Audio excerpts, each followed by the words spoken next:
তওবা করবেন কিভাবে? তিন ভাবে। তিন জিনিস একসাথ হলে তওবা হয়।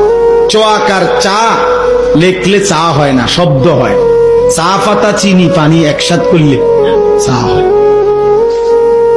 চয়কার চা লেখলে কি হয় না? চা হয় না, চায়ের শব্দ হয়। তওবা তওবা করলে তওবা হয় না, তওবার শব্দ হয়। তিন জিনিস একত্র করতে হয়।